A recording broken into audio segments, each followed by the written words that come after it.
Bididi afia amankwa tamaklo na give us a center ba all twaso ewa pomdimu nura wadwama so no nia eye woni pedua mu no ene yedi ho enkomoi be me na me akwa be se bibia boko na Dr. Kwabi nso no ho ye give us Herbal mixture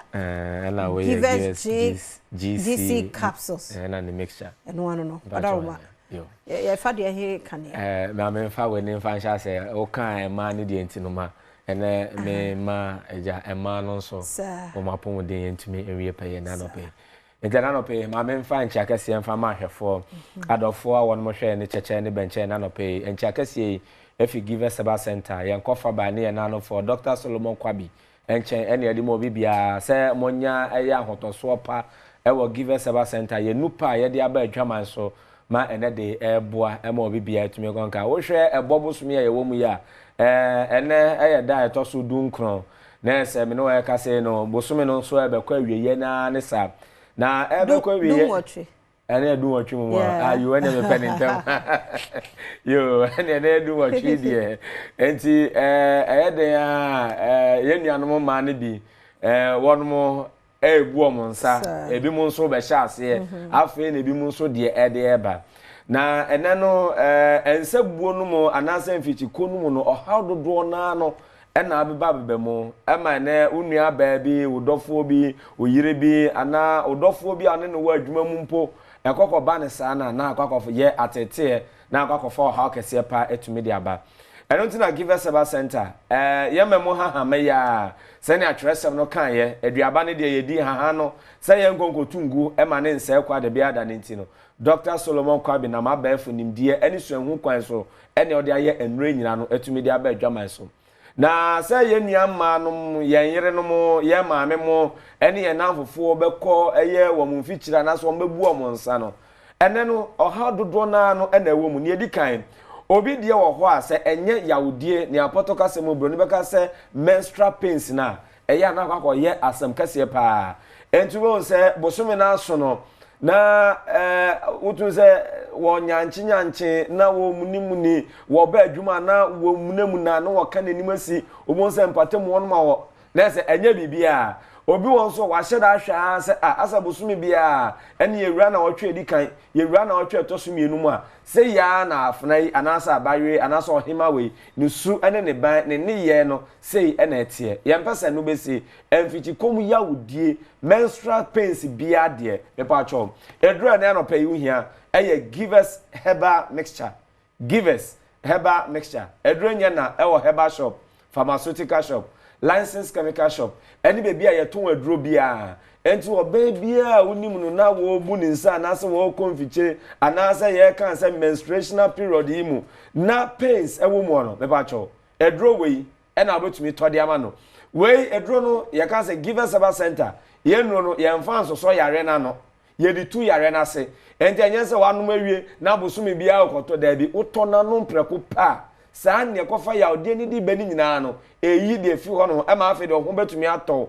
uba se wuwo mu se wumu se wawie o se uguso awoyi o obon se ni gie ni ahoka no obon se betumi aho na bibia no etumi akonkan enti bo modern na ko Herbal shop pharmaceutical shop license chemical shop eni bibia eton aduro wo man Ghana eni wi asa fa na bibia de obenya give us Herbal mixture give us antontum da hwe obetumi enya bi obi nso die wo hono ma ne die ne eye menstrual disorders ne die no yese eno no ebeba emma no wane wo hwese na obo ade na ese sa moje fi na oba bosumi bia eba omo no eye nefo anson ena ese o ma ne besenko obi die wo hono ma enso ebeba nso a emma no wano eba ne wo chena na etwa ne nansa so na asoko na ese ode wawie bisa ho se moja na aka no eye he na ekokogu obo nsa no na afi da umu wawode na no ne wuyefumu na ehyehyehye hono a na san kwa twetwe yare foforo de abrewo kura ma wanhwe ya na wawode no etumi akwa si ano e de ama wonti bomode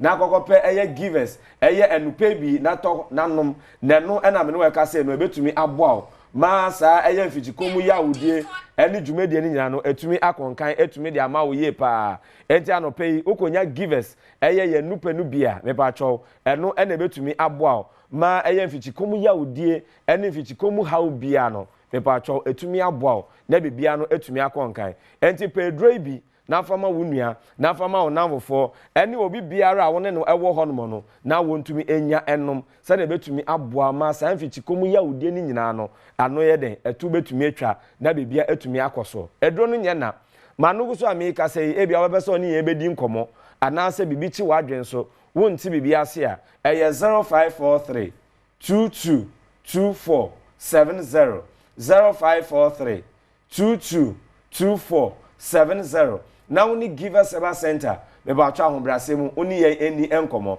obi nso de ho no abo se beba nanso moja no na enia ye tum na moja no ebubo apo na titi gumu saa me pa twa ense moja ne de ani etumi tie na ye kokokoko pa ense se moja no ebo apo ewo mu enti ba twa wonso wo de ate saa we draw here na no pay eye give us herbal mixture bomodin na kotobi nanom na no na betumi aboa na me no e ka sei no e betumi akonkan e wo hono enti unya givers ye nu pay bia e betumi aboa na wanonom na bibia no etumi akonkan herbal shop e wo man gane mu pharmaceutical shop licensed chemical shop ene be e to waduro bia de ubenya givers herbal mixture ibi na wo ba onfiti komu haw onfiti komu ya odie ene ohaw ne amane bia wo fem no etumi aboa 0543 22 24 70 0543 22 24 70 na oni give us a center oni ye eni nkomo ena no pay ma me fa give us GC mixture ena fe ne capsules no enfe ntwa to enfa ma wo me ba cho edro we no koto a oto ni mienu bomu we ye ni nsuo ena we eye ne to paye wo ye oba na wo hweme wo ye bema na wo tie na wo san hweme a na wo haw ewo udwunso twa ho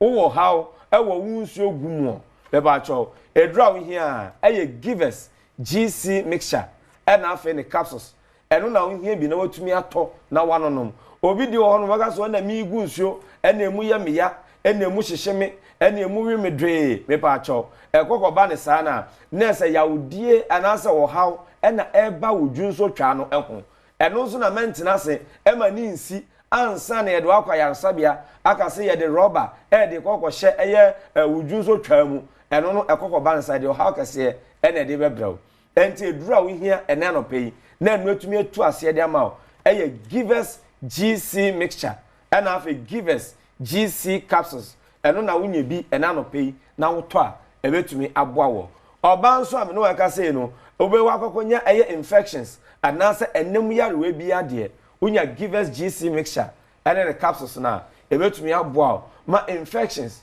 ena afi eye enem yarewa bi a enem yarewa be ma de bi wo hono ma wo nse nsoansoa bi na afi de ababa ba gugu ye na ha mu hono mo na afi de sebi ni be ma ho na hono ma ye prekesene wo nse de bia na wodwi na nsuo bi efififi ano eba me pa cho maintenance e mo haw e ma me ma wo ye onipa bia no en touch man san na wotumi etu ho na mo edura be ma wo hia na no pe eye givers GC mixture e na afi ni capsules uto ni mienu bomu na wo nom nso a wo nom ni mienu ebomu ni awonti ase enkyeremu bi a wo pa echen we a wo bepe so ni ebedi nkomo no wo betumi afre yen ma no bu so amika se ya e wo 0543 22 24 70 0543 22 24 70 oba wonso tobi na siese wa hemfi wono tobi nanom na wa hemfi wono no enye kama sani ade bia meka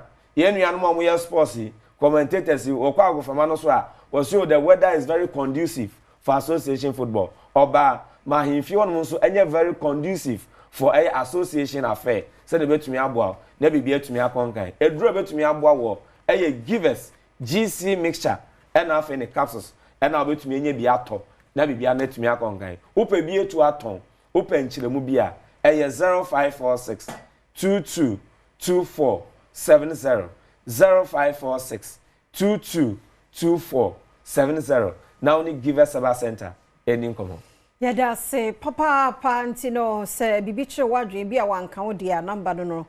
frɛ na Dr. Kwabi also ono bedi nkomo na mumunroi se da waka no bowra pharmacy Herbal shops bi e mo bi wo ho yakwaba mamboatema ye krado ahosepe etoso